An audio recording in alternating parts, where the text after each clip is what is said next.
할렐루야. 아멘.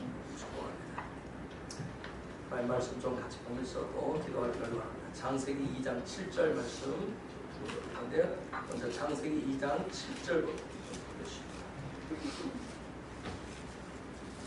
창세기 2장 7절입니다. 같이 한번 읽어볼까요? 창세기 2장 1절입니다. 시작. 여호와 하나님께로 사람의 질서 세계를 보고에 주어놓으시니 사람이 생명이 되리라. 아멘. 요한복음 20장 22절. 요한복음 20장 22절 말씀 같이 한번 읽겠습니다. 시작. 이 말씀을 하시고 저를 향하사 숨을 쉬어 가라사대 성령을 하라. 아멘. 아멘. 계속 성령님에 대해서 좀 더 구체적으로 좀 말씀 나누면서 알아가는 시간이 됩니다. 지난 주일 혹시 저번에 말씀을 나눴었던 계시록 4장 1절 부분, 그 부분 설교 말씀 내용도 혹시 기억이 나십니까? 믿음의 사다리에 대해서 말씀을 드렸고, 믿음의 사다리가 어떻게 만들어졌고, 그 믿음의 사다리를 어떻게 올라가는지 우리가 봤어요. 그 믿음의 사다리를 밟고 주께서 말씀하신 대로 주님을 향해서 올라간다고 그랬어요. 예수님께서 십자가를 통해서 손수 직접 만들어주신 그 사다리, 그 사다리는 영원한 구원의 사다리예요. 그 사다리를 올라가는데, 내가 믿음을 가지고 올라가는데 내 믿음이 흔들리지 않도록 견고해질 수 있도록, 두려워하지 않고 그 믿음 올라갈 수 있도록 그 사다리 가운데 동행하시는 분이 바로 성령님이신데, 그분은 바로 보혜사 성령이십니다. 보혜사 성령님. 요한복음 14장 16절에서 18절 한번 보겠습니다. 요한복음 14장 16절에서 18절 말씀 같이 읽겠습니다. 시작. 내가 아버지께 구하겠으니 그가 또 다른 보혜사를 너희에게 주사 영원토록 너희와 함께 있게 하시니 저는 진리의 영이라 세상은 저를 받지 못하나니 이는 저를 보지도 못하고 알지도 못하니라. 그러나 너희는 저를 아나니 저는 너희와 함께 구하시며 또 너희에게 계시겠으나 내가 너희를 보아와 같이 보내주지 아니하고 너희로 보내라. 여러분, 우리가 정말 그 천국을 향해서 올라가는 그 믿음의 여정, 그 믿음의 여정은 나 홀로 가는 여정이 아니라 그것은 바로 성령님과 함께 가는 그러한 여정이에요. 그런 길입니다. 이처럼 우리가 믿음의 여정을 가는 데 있어서 묻고 말씀을 하는데 애들은 정말 예측할 수가 없어요. 하늘 아래 백성인 우리도 어렸을 때는 하나님 보실 때 우리가 예측할 수가 없어요. 자, 우리가 믿음의 여정 그 길을 가는 데 있어서 성령님과 함께 동행할 때, 성령님의 인도하심을 따라갈 때 우리는 그 길이 천국을 향해서 올바로 가는 길이 될 것이고, 그리고 우리 주님께서 닦아놓으신, 우리 주님의 목표하신, 이루어놓으신 그곳에 안전하게 도착할 수가 있게 됩니다. 성령님 앞에 보혜사라고 하는 말이 붙었어요. 보혜사. 뭐 보호하시고 인도하시고 은혜 가운데 함께 하시다. 보혜사. 우리말을 바꿔서 쉽게 얘기해 보세요. 내가 길을 가는 데 있어서, 믿음의 길을 가는 데 있어서, 정말 하나님 아버지의 뜻을 이루는 그 길을 가는 데 있어서 어깨 동무한 그런 친구처럼, 또 다른 말로 하면 함께 멍에를 함께 메고 가는 그런 존재. 그래서 함께 울고 함께 웃으면서 생사고락을 하는 그런 동역자라고 하는 뜻이 바로 보혜사라고 하는 그런 뜻이에요. 예수님께서 만들어주신 그 십자가의 사다리는 이 보혜사, 정말 어깨 동무하고 멍에를 함께 메고 가는 그분과 함께 가는 길입니다. 그렇기 때문에 이 믿음의 사다리를 타고 올라가기 위해서는, 이 믿음의 여정을 가기 위해서는 반드시 보혜사이신, 어깨 동무할 수 있고 멍에를 같이 맬 수 있는 그분과 연합하셔야 됩니다. 나 홀로 가지 마. 그러면 어떻게 구체적으로 연합할 수가 있겠는가?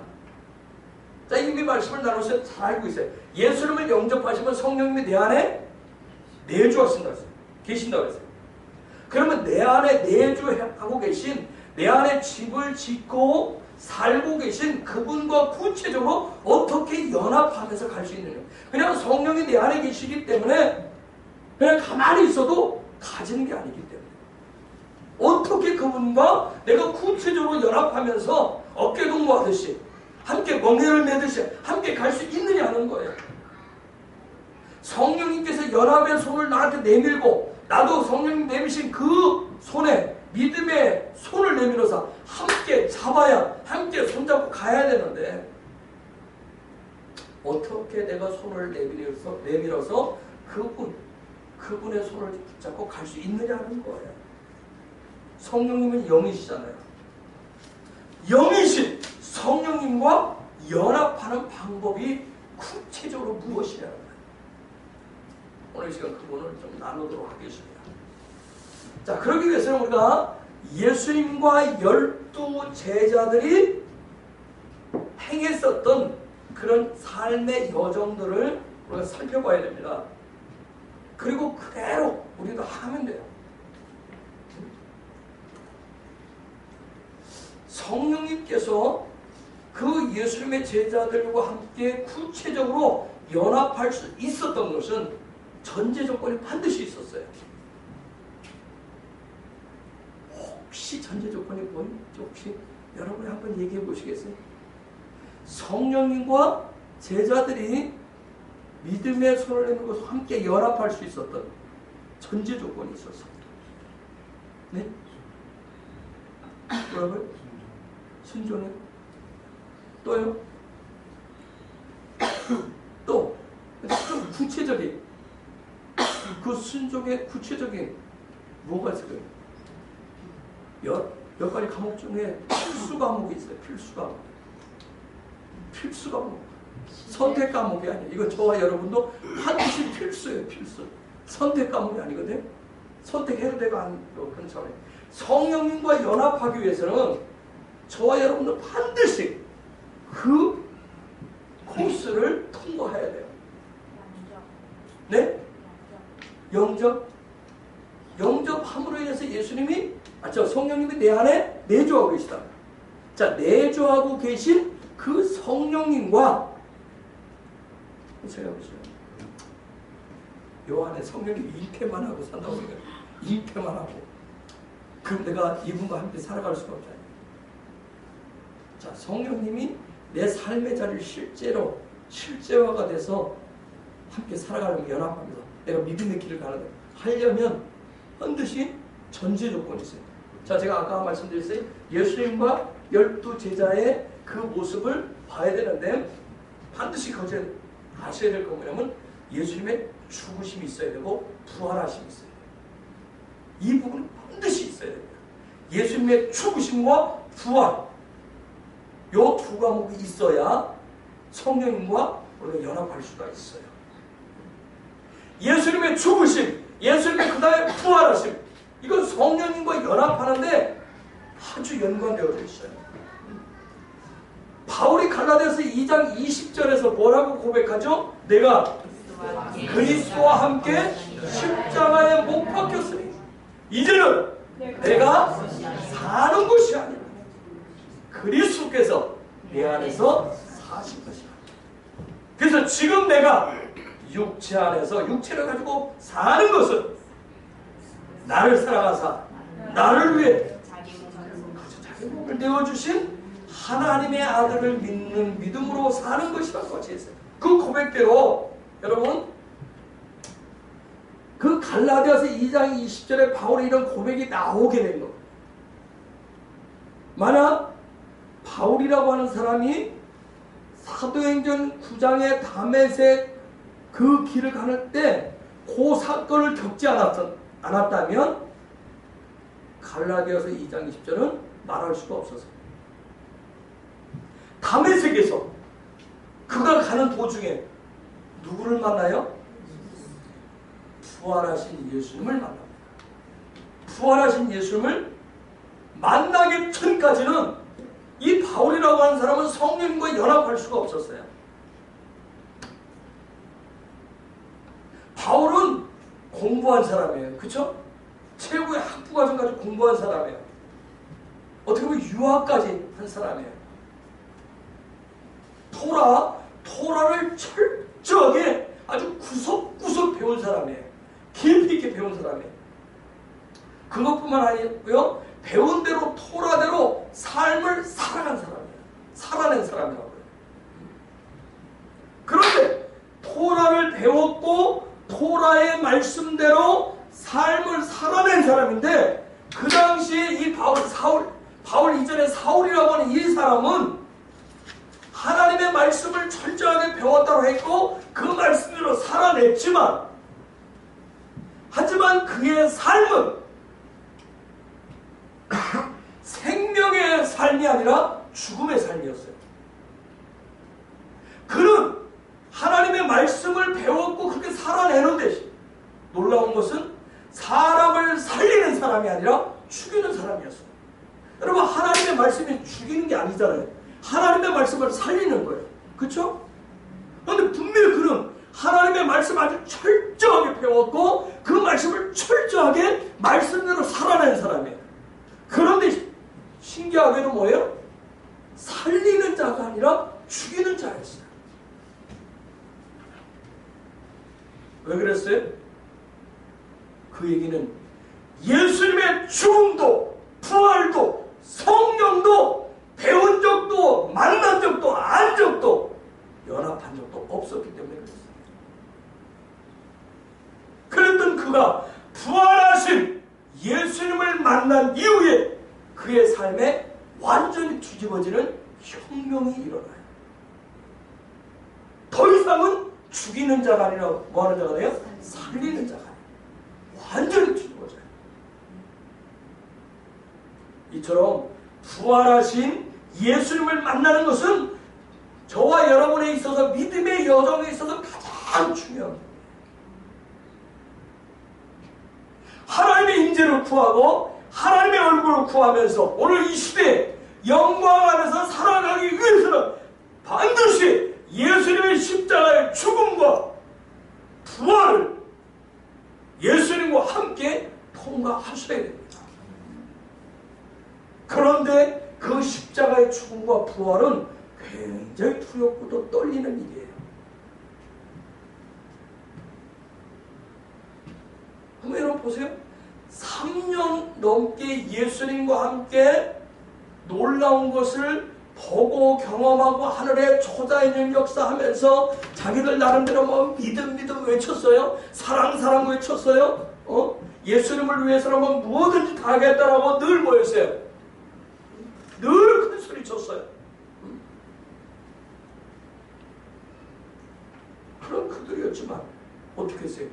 예수님의 십자가의 죽음을 보고 얼마나 두려웠던지 그 이전까지는 뭐 예수님을 위해서 생명을 내놓고 어쩌고 저쩌고 늘 큰 소리 쳤던 그들이 실제로 예수님의 십자가의 죽음을 보고 어떻게 했어요? 뭐 하나님의 나라가 어떻고 뭐 능력이 어떻고 뭐 그들도 실제 그런 초자연적인 기적들을 행해줬던 그들이었지만 예수님의 십자가를 보고 나서 실제로 보았을 때 다시 부활할 것이라고 말씀하셨는데 그거 믿지 못하고 다 도망쳤어요. 어떠세요 여러분? 여러분 자신할 수 있겠어요? 예수님과 함께 3년 넘게 먹고자 함께 생활했어요. 표적과 기사와 이적을 경험했어요. 그렇죠? 정말 예수님으로부터 직접 한번 교육을 받았다 생각해보세요. 예수님으로부터 직접. 그랬는데 정말 예수님을 위해서라면 뭐 내가 1등으로 순교하겠다고 큰 소리 쳤던 그들. 근데 뭐예요? 며칠 전까지도 그랬어요. 그런데 예수님의 십자가 죽음 현실이 되니까 어떻게 해요? 너도 다 도망갔어. 부활을 안 믿었다니. 예수님 뭐라 했어요? 내가 십자가 짓고 죽을 것이야 얘기했고 다시 3일 만에 부활할 것이야. 3일 30년 만에 부활할 것도 아니고 그쵸? 3년도 아니고 3달도 아니고 30일도 아니고 며칠? 3일 만에 다시 살아날 것이었는데 그 3일도 못 기다려가지고 다 도망갔다니까. 예수님과 함께 살아갈 때 너도라도 다 큰 소리를 쳤어요. 그런데 막상 예수님의 십자가 죽음이 눈앞에 현실로 돌아오니까 심지어 뭐예요? 예수님을 저주하면서 따라가잖아요. 저주하면서. 어떠세요? 여러분 같으면 어떠시겠어요? 그런다 할지라도 나는 베드로보다 뛰어나고 나는 그들보다 뛰어나서 그래도 나는 절대 배신 안 할 거야. 여러분 누구든 십자가 앞에서 당당할 수가 없어요.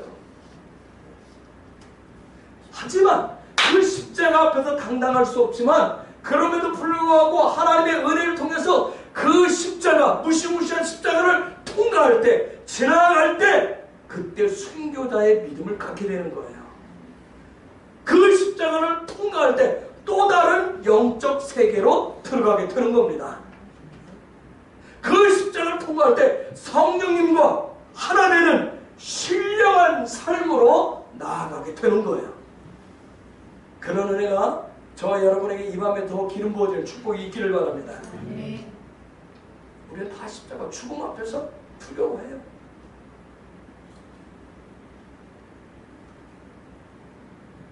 얼마나 이 제자들이 무서웠으면 함께 모여있을 때 어떻게 했어요? 예수님이 부활했다라고 하는 그 소리를 듣고서리도 빈 무덤을 봤음에도 불구하고 어떻게 했어요? 자기들끼리 모여있을 때 어떻게 했어요? 문을 다 꽁꽁 잠갔어요. 저 문을 다 잠갔다니까요. 밖에서 열지 못하도록 안에서 다 꽁꽁 잠갔어요. 얼마나요? 그런데 부활하신 예수님이 꽁꽁 잠겨있는 그들 가운데 어떻게 했어요? 직접 나타나셨어요. 여러분 우리에게 뭘 시사하고 있어요?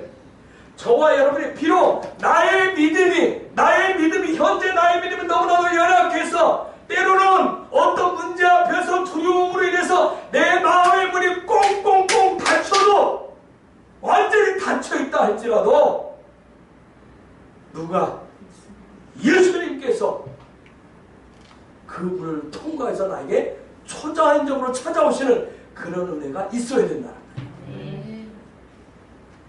부활하신 예수님이 직접 찾아오셔야 된다는 거예요. 자, 그들에게 찾아오신 예수님이 뭐라고 그랬어요? 성령을 받으라. 성령을 받으라고 하면서 직접 그들에게 숨을 내쉬어 줬어요. 그게 요한복음 20장 22절이에요. 그들이 환영한 거 아니에요. 그들이 고대한 것도 아니에요. 정말 문을 꽁꽁 걸어잡았던 정말 보잘것없는 믿음. 뭐 다른 사람은 그만두고 다른 사람도 다 그만두고 그들조차 그 했었던 그들에게 예수님 직접 찾아오셔서 성령을 받으라고 그랬어요. 여러분 예수님께서 찾아오셔서 직접 주시는 그 성령님, 예수님이 숨을 내쉬듯이 주신 그 생기는 살아있는 영신 성령님이셨어요. 여러분 분명히 기억하시기 바랍니다. 예수님이 십자가에서 죽으시고 부활하신 이후에 성령을 주셨다라고 하는 것을 기억하시기 바랍니다. 그래서 반드시 우리에게도 뭐가 있어야 된다? 예수님의 십자가의 죽음과 부활이 우리 앞에 있어요. 그래야 성령님과 완전히 연합할 수가 있어요.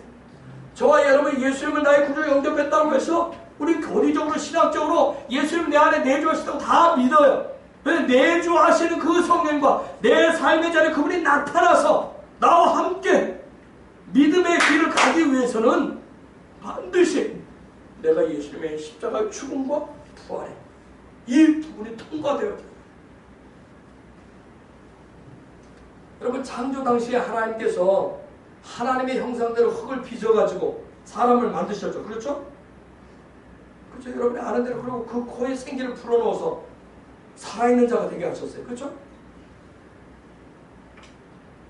예수님께서 제자들과 함께 사시면서 제자들에게 단지 그냥 뭘 기적과 이적 표적을 하나님의 나라의 말씀 그냥 가르친 것이 아니라 그것을 통해서 예수님의 형상, 죄 없으신 예수님의 형상, 하나님의 형상, 하나님의 모양을 따라서 살아갈 수 있는 그런 조건들을 빚어주셨어요. 만들어주셨어요. 그리고 이제 뭐예요? 그들에게 부활의 영을 불어넣어 주셨어요. 저와 여러분도 예수님을 통해서 구원받았어요. 그렇죠? 그리고 예수님의 형상을 닮을 수 있도록 빚어주셨어요. 그리고 이제 그럼 뭐가 필요해요? 그럼 이제 뭐가 필요해요? 생기가 필요해요. 그렇죠? 생기가 필요해요. 생기가 필요해요. 그렇기 때문에 예수님, 부활하신 예수님이 직접 저와 여러분을 개인적으로 찾아오사 무엇을 불어넣어 주셔야 돼요? 성령의 생기를 불어넣어 주셔야 됩니다. 직접 찾아오사 불어넣어 주셔야 돼요.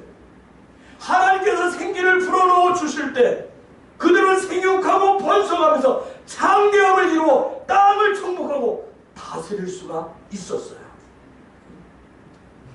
여러분, 오늘 이 시대에 저와 여러분이 예수님을 믿고 구원받았다고 한다면 그 성령님과 하나가 되어줘야만이 이 세상 가운데서 생육하고 번성해서 창대함을 이루면서 이 세상을 정복하며 다스리며 살아갈 수 있게 되는 거예요. 그렇기 때문에 성령님의 생기가 저와 여러분에게 오늘 이 밤에도 부어지는 축복이 있기를 바랍니다. 아멘. 좌우에 계신 분에게 당신에게 성령의 생기가 부어지기를 축복합니다. 그래서 생육하고 번성하고 창대하기를 축복합니다. 그러함으로 말미암아 정말 정복하고 다스린 자가 되기를 축복합니다.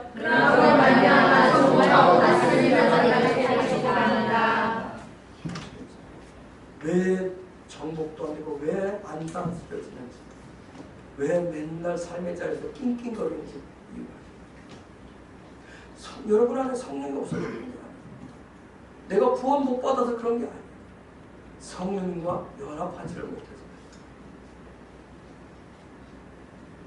성령님과 연합하지 않은 상태로 예수는 믿고 구원은 받았지만 성령의 생기로 충만하지 않으면 언제든지 우리는 이 땅에서 어둠의 세력에 원수 마귀의 종으로 살게 되어 있어요.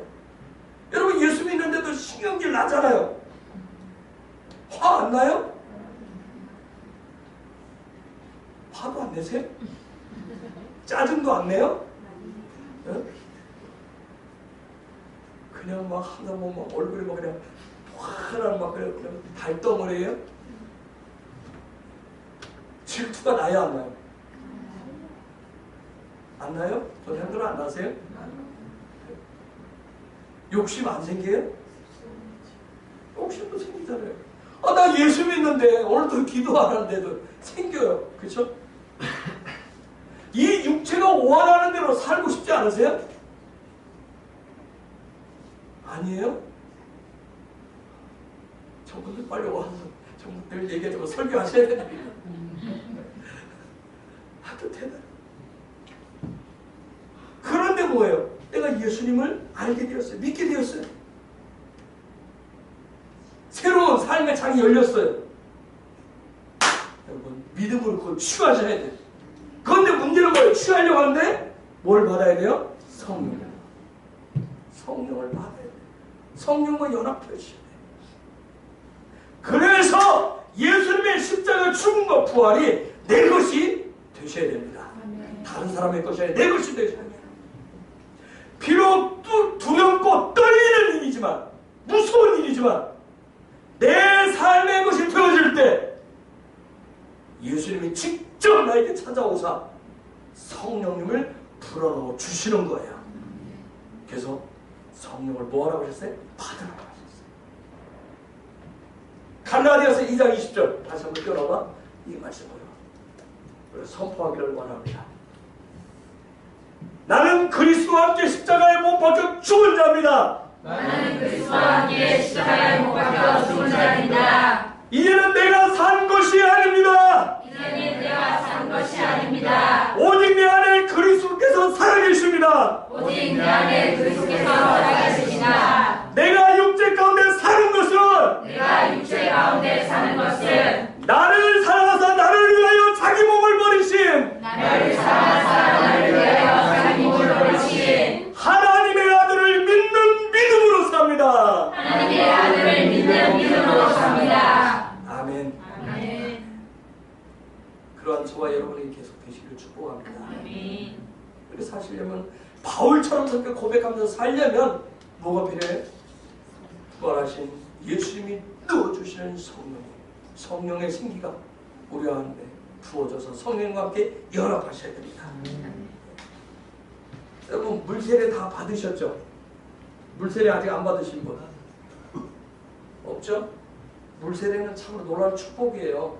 세례라고는 놀라운 거예요.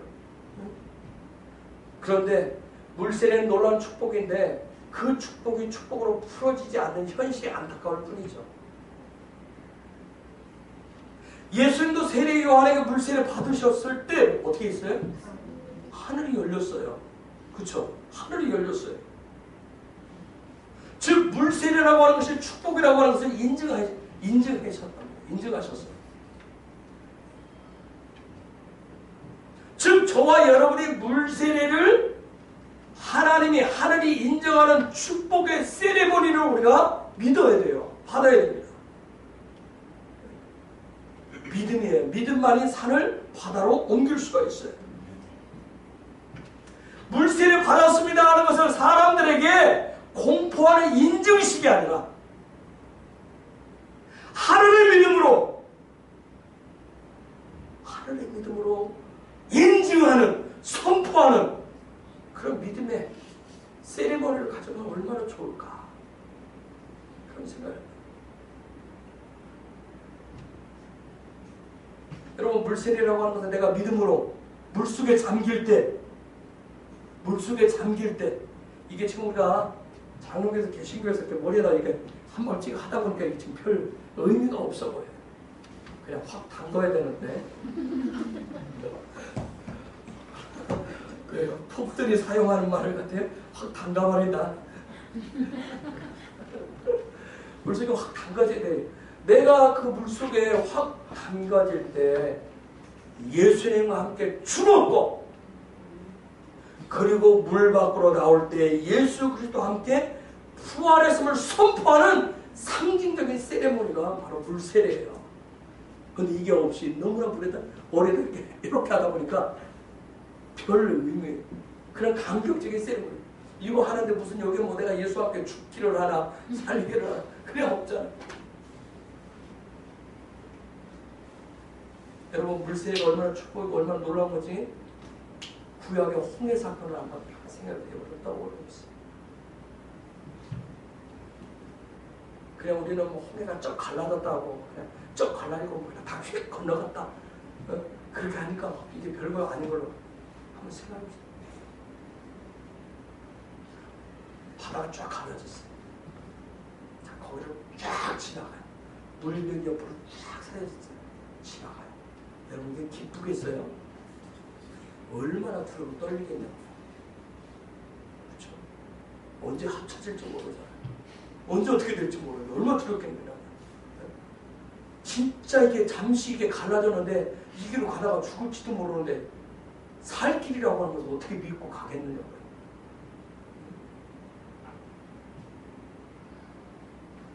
애굽으로부터 나왔지만 출애굽에서 탈출해서 나왔지만 애굽으로부터 완전히 구원받았다라고 하는 건 아직 확약을 못 받은 상태예요.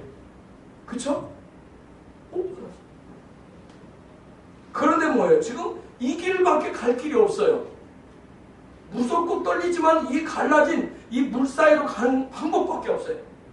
자꾸 모세의 기적 정말 여기 발목에 오는 거 자꾸 갈라지는 거 생각하니까 자꾸 그런 거예요. 한번 생각해 이렇게 엄청난 그곳을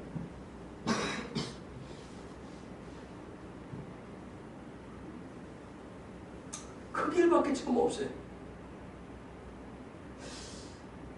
믿음의 사다리를 올라가는 길은 여러분 이 길 뻔히라고는 확실한 어떤 그런 확신이 있어요. 고백이 있어요. 거기를 지나갈 수가 있어요. 하나님의 얼굴을 대면하는 유일한 길, 임재 안으로 들어가는 유일한 길은 이 길밖에 없다. 홍해 갈라진 그 길밖에 없다. 그 물속에 잠기고 나오는 그 길밖에 없다는 유일한 고백이 있어야 그 길을 통과할 수가 있어요. 비록 의심이 들고 두려움이 있지만, 두려움도 생기지만, 이스라엘 백성들 여러분, 그래도 두렵고 떨리지만, 의심이 생기지만, 그 길을, 갈라진 홍해의 길을 건너갔어요. 여러분, 구원이라고 하는 것은 그런 가슴 시린, 정말 엄청난 가슴 시린 그런 과정을 통과한 후에 얻는 축복이에요. 근데 이런 과정이 없이 너무나 쉬워서 구원이 뭐예요? 마치 막 그냥 너무나 공짜 그냥 값싼 구원이 되어요. 그러니까 아주 쉽게 차버리죠.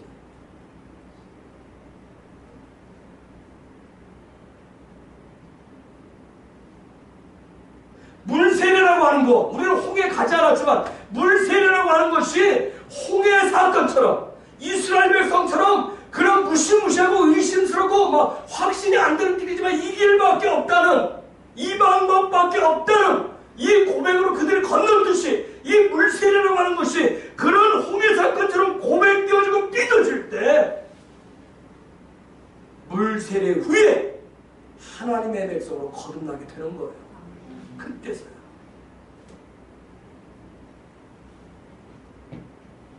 그때서야 육신으로 다시 태어나는 것이 아니라 영으로부터 다시 태어나게 되는 겁니다. 그리할 때 천국에 대한 소망이 생기고요. 희미하지만, 아주 희미하지만 천국이 그때부터 보여지면서 느껴지면서 소망이 조금씩 생기면서, 그 소망이 있어야 믿음을 가지고 가는 거예요.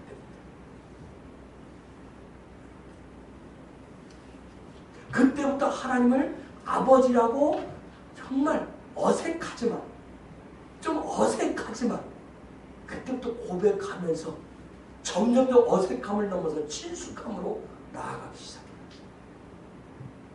그때부터 뭐예요? 예수님이 나의 삶의 전부라고 아주 그래서 그때부터 이렇게 고백하기 시작해요.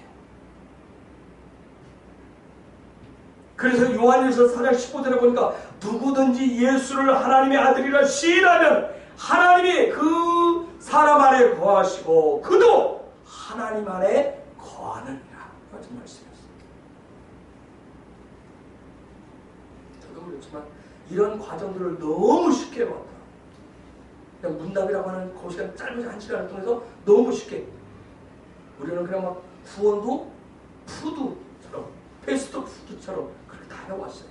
그러다 보니까 별 의미 없이 하는 게 너무 많았어요. 여러분, 출애굽하는 순간 이스라엘 백성들은 새로운 삶이 시작됐어요. 그쵸? 새로운 삶이 시작됐어요. 홍해를 건넌 후에는 더 이상 돌아갈 수 없었어요. 되돌이킬 수가 없었어요. 여러분, 이 홍해 사건은 혁명적인 대사건이에요. 홍해를 건너기 전에는 뭐 하면 돼요? 뒤에 가서 자수하면 돼요. 항복하면 돼요. 쫓아오는 애국 군대한테 내가 좀 얼떨결에 속아서 왔다고, 분위기 식사해서 왔다고 이렇게 가. 그런데 홍해를 팍 건너요.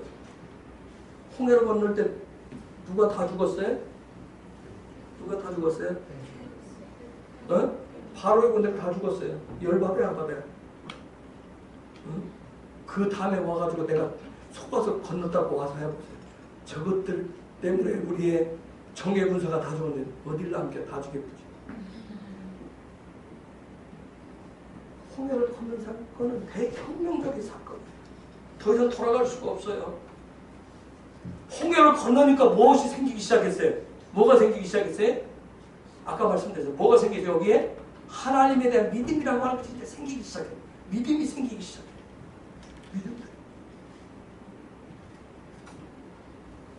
자, 홍해를 건너서 더 이상 돌아갈 수 없고 하나님에 대한 믿음들이 생기기 시작하면 더 이상, 여러분 제가 그러면 더 이상은 애굽에 대해서, 애굽은 생각지도 그리워하지도 않아야 되는 것이 당연해요. 그쵸? 아니에요? 자, 홍해를 건넜어요. 엄청난 사건을 겪었어요. 하나님에 대한 믿음, 하나님을 아버지로 어색하지만 부르기 시작했고 예수님 내 삶에 정말 주인이라고 말하기 시작했으면 애굽이 그리워져야 돼요? 안 그리워져야 돼요? 안 그리워져야 되는 게 당연한 거예요. 그런데 뭐였어요? 순간순간 생각나요. 그쵸? 순간순간 생각나잖아요. 완전하게 막 변화가 일어나던가요? 변화가 완전하게 안 일어나요. 종살이 그 지긋지긋했었던 애굽이 뭐예요? 순간순간 그리워져요. 그쵸? 갈망도 생겨요. 그쵸? 있을 때는 뭐예요? 지긋지긋하다고 얘기했는데 그 지긋지긋함에 마치 천국같이 느껴져요. 애굽이. 여러분 예수님을 구주로 영접하고 구원받아서 새로운 인생이 되었다면 그 순간부터 완전히 180도 달라진 사람이 되어야 하는데 어때요? 그래요 안 그래요? 고백하기 싫어요? 인정하기 싫습니까? 여러분의 인간이 한 줄이 안 달라져요. 그쵸? 전 될 줄 알았는데 아니더라고요. 저만 그런가요?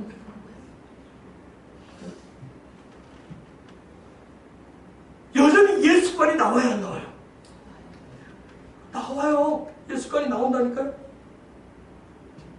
나름대로 뭐 신앙생활, 교회생활 뭐 나름대로 막 그냥 배워 익히고 충성을 다하고 힘을 다 쓰는데도 늘 뭔가가 부족한 것 같아. 그렇죠? 늘 뭔가가 부족한 것 같아. 여러분 그렇다고 구원 받았어요? 못 받았어요? 구원 받았어요? 못 받았어요? 진짜요? 네. 뭐 부족한 것 같지만 구원 받은 건 사실이에요. 그렇죠? 구원 받았어요. 하나님의 백성이라고 성령님이 내주하셔서 요 안에 도장을 찍었어요? 안 찍었어요? 찍어놨어요. 그런데도 삶이 잘 변화가 안 돼요. 그쵸? 삶이 잘 변화가 안 돼요.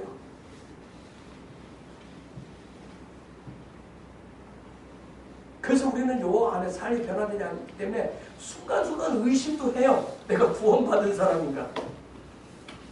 의심하잖아요. 의심해요. 정말 내가 정말 하나님의 자녀야? 하는 그런 의심들이 막 생기게 돼요. 특히나 어떤 사람 더 많이 생겨요?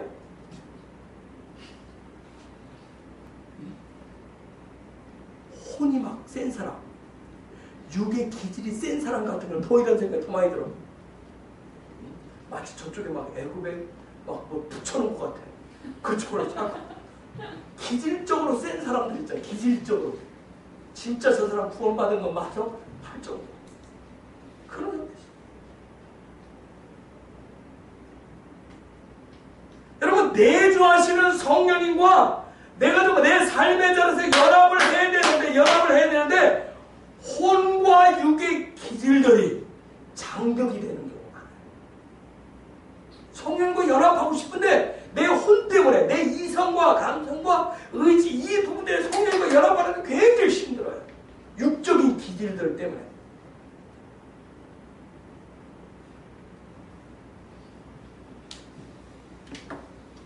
여러분 혼과 육의 기질들이 센 분들이 뭐 하는 줄 아세요? 나름대로 그래서 자기 나름대로 막 노력을 굉장히 기울여요. 막 교회 생활 열심히 함으로 뭔가 막 변화를 꾀하게 돼요. 제가 보니까 저같이 막 그런 쪽으로 뭐 하면 막 그걸 통해서 성령과 연합할 수 있을 거라 막 생각해요. 뭔가 내 삶에 변화가 일어나고 엄청난 변화가 일어날 거라 생각해요. 근데 어떻게 해보니까 일시적이더라고요. 일시적. 그래서 열심히 하고 돌아서면 여기서 뭔 생각이 들어요? 이게 맞은데 막 갈등이 생겨요. 이래도 안 돼요. 의문도 생긴다고요. 내 나라 하는데 뭐 만족함이 안 생겨요. 내 나라. 여러분 정말 그런 방법을 가지고 할 수 있으면 얼마나 좋겠어요. 그래서 내주하시는 누구와 연합이 필요해요? 성령과 진짜 연합이 필요해요. 혹시 내가 혼적으로 나는 너무 막 고집스러워, 혼적으로 막 육적으로 나는 하시는 분들, 성령님과 그것 때문에 이게 연합이 잘 안 돼요. 근데 사는 방법은 연합을 하셔야 돼요. 성령의 칼로 그 육의 기질들, 혼의 기질을 이렇게 깎아내시든지 그 장벽을 무너뜨리시면 다른 노력을 가지고 할 수 있는 방법이 없어요. 여러분, 성령과 연합하지 못하면 어떻게 해요? 성령과 연합하지 못하면 광야에서 어떻게 해요? 광야에서 실패하고 결국은 광야에서 죽었던 사람들처럼 이 세상에서 내가 가진 이 육, 그 다음에 내 혼적인 그 싸움만 하다가 애굽하고 그 갈등을 내다가 세상과 갈등을 내다가 결국은 죽게 돼요. 죽으면 어디 가요? 죽으면 어디 가요? 어디 가요? 갈 데가 많아요? 지금 갈 데가 많아요? 들어오시겠어요? 갈 데가 많아서. 죽으면 어디 가요? 광야에서 죽으면 어디 가요? 홍해를 건넜으니까 이스라엘 백성이가 광야에서 죽어서 어디 가요? 영혼은 천국 가잖아요. 죽어야 천국 가듯이. 즉 우리가 성경 우리에게 뭘 얘기해요? 광야에서 뭐가 죽어야 된다? 육과 혼이 죽어야 된다는 거예요. 육과 혼이 죽으셔야 돼요. 그리해야만 영이신 성령이면 영이기 때문에 내 영과 영이신 성령이면 어떻게 되고 연합이 이루어지고 성령과 하나가 되어서 내가 십자가 다리를 올라가게 되는 거예요. 그렇게 되어야 진정한 천국의 삶을 도전하면서 한 걸음씩 한 걸음씩 천국 갈 수가 있다는 거예요. 근데 성경은 보여줘요. 대다수의 사람들이 그래서 광야에서 뭐한다? 그런데 놀라운 것은 뭐예요? 광야에서 육이 죽었지만 그게 끝이 아니에요. 이스라엘 백성이 끝이 난 게 아니잖아요. 그게 뭐예요? 광야에서 태어난, 그렇죠? 광야에서 태어난 사람들이 어떻게 했어요? 약속의 땅에 들어갔어요. 저 광야 같은 세상에서 내 육이, 내 혼이 죽을 때 내 영이 성령과 연합되어져서 이 땅 가운데서 천국을 누리게 되는 거예요.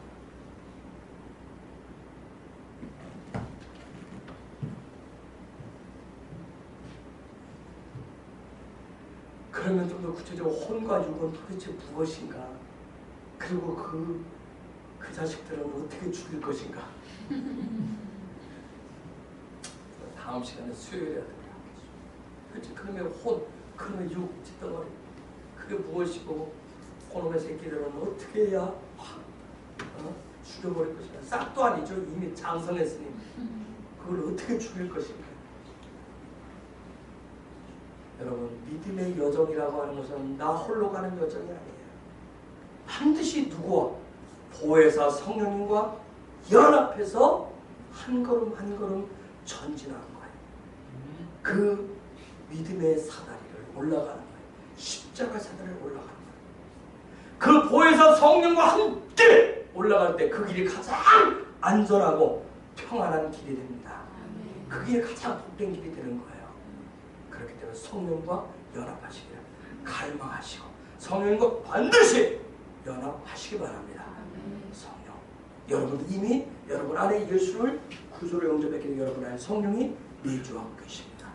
내주하신 성령님과 함께 여러분의 영이 함께 그분이 오시는 이유는 뭐예요? 여러분과 함께 연합하기 위해서 나와 함께 연합해서 이 땅 가운데 천국 백성으로 하나님을 아버지라 부르면서 예수 나의 구주로 고백하면서 이 땅 가운데 내 힘으로 살아가는 것이 아니라 그분의 주시는 힘으로 살아가도록 하기 위해서 이 땅에서 샬롬을 선포하며 땅을 그냥 부러워하는 것이 아니라 번성하고 생육하고 창대해서 정복하고 다스린 자로 살아가도록 하시기 위해서 우리에게 성령님을 보내주셨잖아요.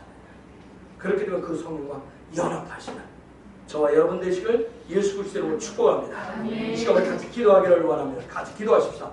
성령님, 내가 성령 내 안에 계신 성령님, 내가 내 영으로부터 성령이 여기서 성령과 함께 연합하기를 원합니다. 연합하기를 원합니다. 내 혼이 가로막고 있으면, 내 육이 장벽을 쳐서 가로막고 있으면 내 혼과 육을 죽게 하여 주옵소서. 어디에? 예수님의 십자가에 죽고, 그리고 내가 예수님과 함께 내 영으로 부활케 하여 주옵소서. 그 부활한 영이 성령과 연합하고 하나 되게 하여 주옵소서. 내가 그 성령과 오늘 이 밤에 완전히 연합되어지기를 원합니다. 내가 꾸준히 믿음의 길들을 달려간다고 했지만 아직도 성령과 온전히 연합하지 못하는 그러한 가로막는 장벽, 하나, 나는 혼적으로 너무 셉니다. 난 육적인 그 부분 너무 장벽이 큽니다. 주님 이 시간 예수의 십자가 앞에서 내 예수의 십자가로 완전히 죽여주옵소서.